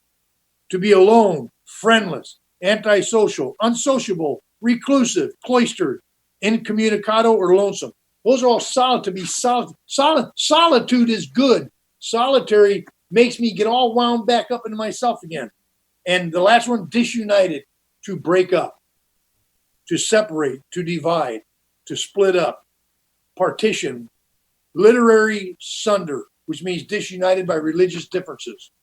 That's what's so great about the unity of Alcoholics Anonymous, the unity. No matter what your race, religion, culture, we don't divide each other in AA. We're tolerant of each of our own peculiarities. What we don't have to tolerate is bad behavior. That's what doesn't have to be tolerated. But love and tolerance has to do with those very things. This color of our skin, our education, our culture, our religious beliefs. We're free to believe whatever we believe. But at the time I come into AA, now I don't have the tools and the power to assert this yet, because this is looking at step 10. But now I need the power. And Father Dowling knew Bill needed the power. So Father Dowling gave Bill the St. Francis prayer and the 12 and 12. But taken on its whole, it's too much. It's too much for my mind. My mind races. Now, I know some of you can sit and do meditation for a long period of time. I know you can. And some of you are even interested in doing that. I am personally not interested in doing that. Now, if I'm out and about, like they've got this place out in Malibu that is really cool. And I like to go out there. I can't now, but when they open it back up, I like to go out there and walk around. It's just a beautiful place. They have benches to sit and meditate. I do that on occasion. But as a practice, I'm too busy. And when I'm not too busy, I'm busy. I don't want to sit for 15 minutes to a half hour. And neither did Bill Wilson. And Father Dowling knew that instead of trying to change Bill, because how many times do we innocently try to change people? How many times do we innocently try to get them to change their behavior because we think we know what's best for them? I'm guilty of that. In my early days of sponsorship, I used to do that. I used to think I knew what was best for everybody. You call that egoism if you like, or you can call it being separated from the power to live. And it comes out in that expression. So Father Dowling gave Bill the prayer of St. Francis and broke it down because it's just too much. So if you break down the St. Francis prayer, there are 12 sentences. I like to say lines to make the cocaine addicts crazy. There's 12 lines to the prayer of St. Francis. And I take one a day. Like today, I'm on line 7, doubt and faith. My focus today is on doubt and faith. I did this thing in the morning that I do. I've got a book here called Day by Day with the Prayer of St. Francis. I use that. I'm glad Tina brought up those other books. That gave me permission to bring this one up. Day by Day with St. Francis, not an AA approved book, but it has the layout of step 10, 11, and 12 in this one thing to where I'm able to do it. See, I'll show you mine from yesterday. This was my day. See, this part right here is what I do in the morning, right out of the big book in the 12 and 12. This is my review at night. This is the spot check inventory that I actually did last night. And this here's the balance sheet that the big book talks about, the 12 and 12 talks about. And this is my review of how my day went. It's got here evening review, highlights of my day, lowlights of my day, and then 3 gratitudes, person, place, and thing. And yesterday, I had a lot of highlights and only one low light of the day. And my gratitude was my sponsor for his praise and his support. The place was a Citibank where I went to a face-to-face meeting to speak at last night. And thing, sharing at the conference on emotional sobriety. Those are just 3 of numerous gratitudes I had last night. And I do this every day. And when I got up this morning, I filled out my daily sheet. And here's the here's what I do in the morning, A, B, and B, and at night I do the C's, and it comes right out of the big book, the 12 and 12 and AA Comes of Age. And what the reason, the only thing that comes out of the AA Comes of Age is the history, by the way, on that. But the reason Dowling had him do that is he knew that would slow his mind down, because I can do my 11 step in the morning in 10 minutes, or I can spend a half an hour. It all depends. This morning I went out on my balcony and I spent a half hour out there because I'm not only doing this, but I'm trying to get my mind right for this workshop so I can take my ego out and let God work through me. Now, I don't know that God speaks through me, because I think I could twist that up pretty good, but I think God can work through me and that I can carry the message that I think he wants me to carry. But I have to get my own egoism out of the way. And I can't do that just by saying, okay, take it away. There's preparation that I need to do to get to that point. And then I take that, I do that every day. I've been doing that now since 1985. I've been going through those 12 sentences now. I do one a day. Tomorrow I'll be on line 8. If I stay sober today and don't get drunk, I'll be on line 8 tomorrow. I've been through those 12 sentences over 1,000 times now. I have to credit that with almost 90% of my progress. And it also shows me if I need to do a 10-step written, like the first 3 questions of the spot check inventory come right out of the big book. Was I selfish, dishonest, or inconsiderate with anyone today? I got to mark that no yesterday. Did I arouse anger in anyone or hurt anyone's feelings during the course of the day? Not that I know of, so I got to say no again. And then, did I deprive anyone of their worldly goods, emotional security, peace of mind? No. Did I excite jealousy, misery, suspicion, or bitterness? I don't think so. Did I provoke a desire in anyone to retaliate? I don't think so. As I reviewed my day, I don't knowingly know. I'm not aware that I caused any pain. 3, do I feel angry, hurt, resentful, afraid, guilty, or ashamed in relation to a circumstance, condition, person, or event, which is part of my day? No, I don't. I did not feel angry, hurt, resentful, afraid, guilty, or ashamed when I went to bed last night. And you know what? When you go to bed like that, I wake up pretty good. I might wake up agnostic, but the 11th step gives me a chance to get back lined up. And then question 10, did my behavior suggest I was harboring or acting out of faulty emotional dependency? No. The reason I read those 4 is at the bottom of the instruction, it says, if I answered yes to 1, 2, 3, or 10, I need to do a written 10-step before I go to bed. Now, I have to tell you the truth. When I started doing this, I lied. There were times I should have marked 1, 2, or 3. Yes, I did, but I didn't mark it because I didn't want to do a written 10-step. That's just the truth. And then I realized I wasn't being honest with people. And I started doing it I started writing those 10 steps. And you know what? Have you ever written so many 10 steps you don't think it's working? Have you ever written so many 10 steps on the same thing you don't think it's working? I'm going to suggest something to you. Keep doing it. Have you heard the phrase prime the pump? Have you heard that phrase? Some of you farmer folks know what I'm talking about. See, back in the day, I'm old, folks. I'm 70. Back in the day, we didn't have water in the house. We had outside toilets and we had well water with a pump in the Midwest of Illinois. And back in those days, you had to have it. My mom would keep a gallon or so of water in a bucket. And every morning when she wanted to go out and get the water, she would send me out I'd pour water down the spigot, pump like crazy, pour more water down, and that would prime the pump and bring water up from the well. The 10th step is a lot like that. I have inventoried the same thing 50 times and I think it's not working. And then on number 51, I go, oh.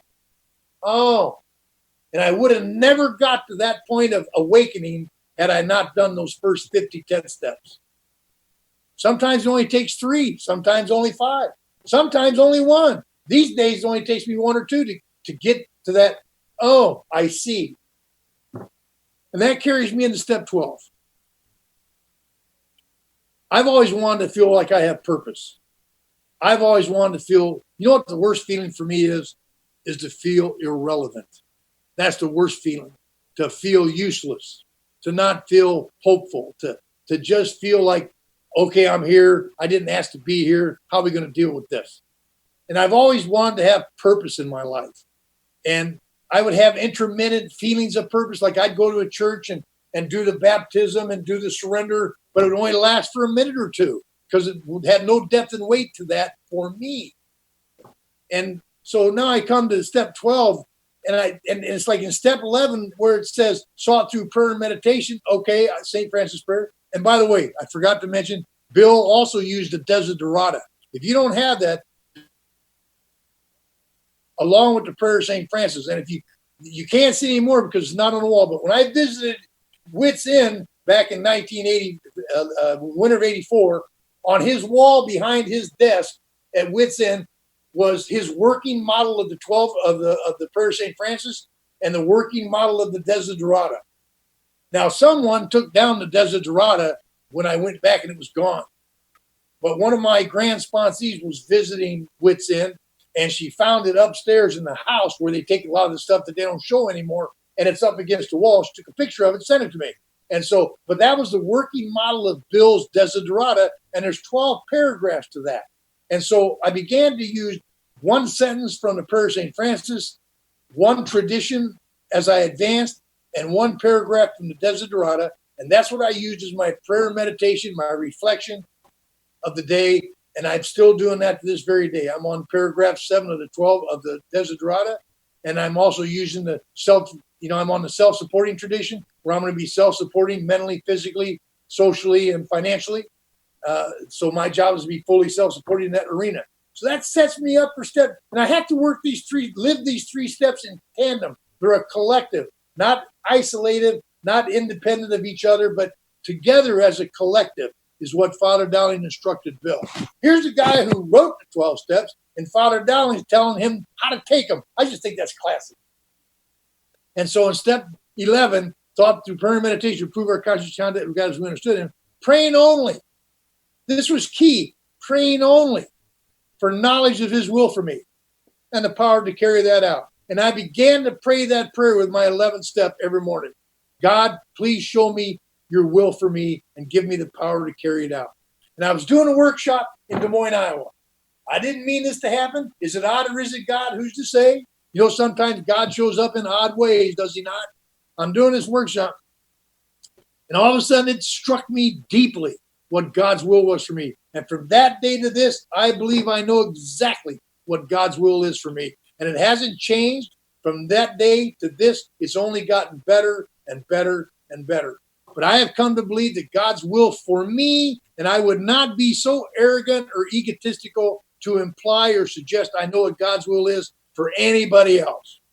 But I have come to believe this for me.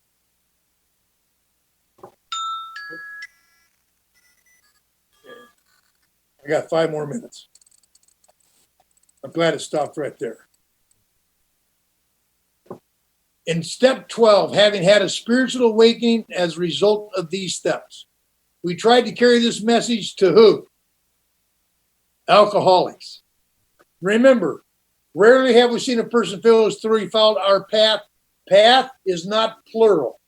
There's all kinds of people out there in the earth world to carry the message of God's love to everybody else. But we are specifically situated, you and I, to carry his message of love and service to his kids that are broken like we are. And I'm glad I know that. And I was reading that step at a workshop. Having had a spiritual awakening as a result of this, we tried to carry this message to alcoholics and practice these principles in all our affairs. And I had a huge awakening. I realized, oh my God, because you see it, if you see it, it's intended for you. If you see it, it's intended for you, I believe. And I saw it. I believe God's will for me is to carry this message to alcoholics. That's why I left the church and quit carrying that message in church, because I didn't feel it. I didn't feel it when I did it. And so I come to AA and I feel like right now I'm feeling connected to God like I can't be when I'm out on my own. I feel connected to the higher power when I'm carrying the message of Alcoholics Anonymous. That's what makes me believe this is right for me. And practice these principles in all my affairs. The reason that is so critical for me is because, oh my God, when I got divorced, I thought she was the one. And I'm not going to denigrate her. She was doing the best she could, and so was I. But you know what? I thought I'll never be in love again because I thought that was God's will. You see, if you misidentify God's will, it can actually it has the power to destroy my life. I don't believe one woman, one job, or one sponsor of one type is God's will individually, because my sponsor died 29 years, 5 months, and 14 days after having me help him save my life. He passed away. So if he was God's will, I can't get another sponsor. Why would I? And I found out it isn't God's will that Barney was my sponsor. It was God's will that Barney sponsored me, according to AA. And now I have Tommy for a sponsor. Is Tommy God's will for me? Or is it God's will that I have a sponsor? And Tommy was my mentor for a long time, and I asked him to be my sponsor. What God's will is that I am obedient to the principles of sponsorship. And I just want to take a minute, because there's sometimes a lot of confusion about sponsorship. You heard my story in part. You can tell I sponsored through attrition. You know, if you stayed with me, it's probably because you was afraid to leave. I no longer sponsor that way because I grew up. I still do the same basics that I've always done. But here's what I learned. I learned there's an ethos to sponsorship. I was doing this workshop. I don't remember when it was. I can't tell you. Somewhere along the line, I was doing a workshop, and it came into my mind, the word ethos. So if you know what the word ethos means, I realized that there's an ethos to sponsorship. And that changed my life that day. And here's how that ethos goes when it's coalesced from the big book, step 12 to chapter 7, and the 12 and 12, step 12.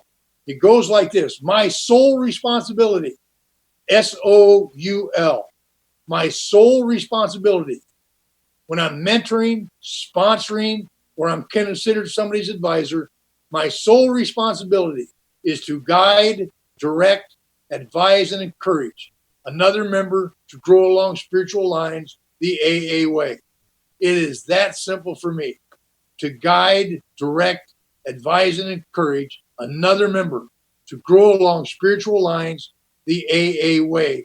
And I must tell you, I will tell you, that my sponsorship effectiveness changed dramatically when I started operating under that understanding. Understanding is key. Understanding is key. So I want to close with this. I've got like 35 seconds left. But what I would like to do is I always close my weekend workshop with a reading of a poem. Would you mind 2 more minutes if I read that poem? Would you mind? Are you guys okay with that? It's a poem that Sam Shoemaker's wife published for him. Helen Smith Shoemaker published this after Reverend Sam died. You know, Sam is one who ministered to Bill in the early days. He's the one that threw Bill Wilson out of his mission in New York. And they became best of friends after Bill got sober. And this is a poem that Sam Shoemaker wrote that that I read, and it sounds like the manifest destiny of Alcoholics Anonymous. So I'd like to read it to you. And if you would, I'd like you to close your eyes. And I'm going to darken my screen because I don't want you to watch me while I read it. I don't have this option at workshops, but I have it now. I'm going to darken my screen. I just want to listen. Put me out of your mind. Remove my ego from it. And if you would, just listen to the words. And close your eyes. If you have it, don't read it. Just kind of let me read it for you. It goes like this. The title of that poem is I Stand by the Door.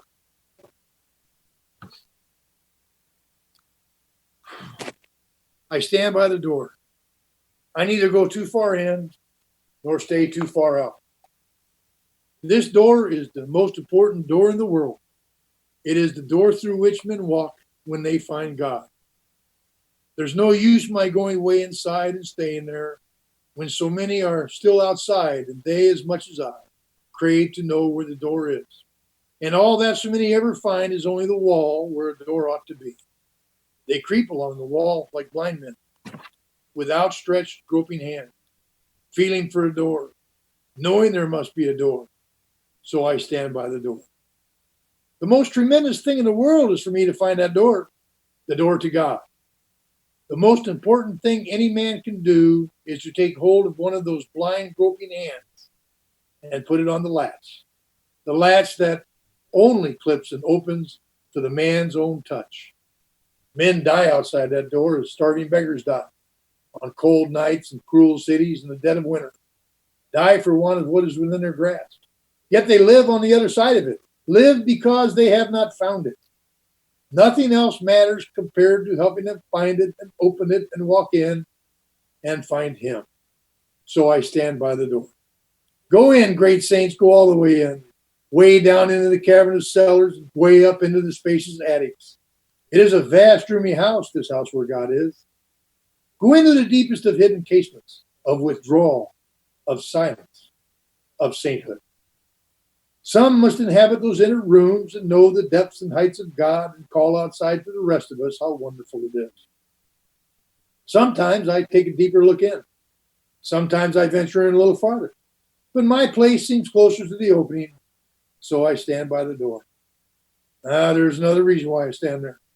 Some people get part way in and become afraid, lest God and the zeal of His house devour them, for God is so very great and asks all of us. And these people feel a cosmic claustrophobia and want to get out. Let me out, they cry. And the people way inside only terrify them more. Somebody must be by the door to tell them that they are spoiled for the old life. They have seen too much. Once taste God, and nothing but God will do anymore. Somebody must be watching for the frightened who seek to sneak out just where they came in, to tell them how much better it is inside. The people too far in do not see how near these are to leaving, preoccupied with the wonder of it all. Somebody must watch for those who have entered the door but would like to run away, so for them too, I stand by the door. I admire the people who go way in, but I wish they would not forget how it was before they got in. Then they would be able to help the people who have not yet even found the door, or the people who want to run away from God. You can go in too deeply and stay in too long and forget the people outside the door. As for me, I shall take my old accustomed place, near enough to God to hear him and know he is there, but not so far from men as not to hear them and remember they are there too. Where? Outside the door.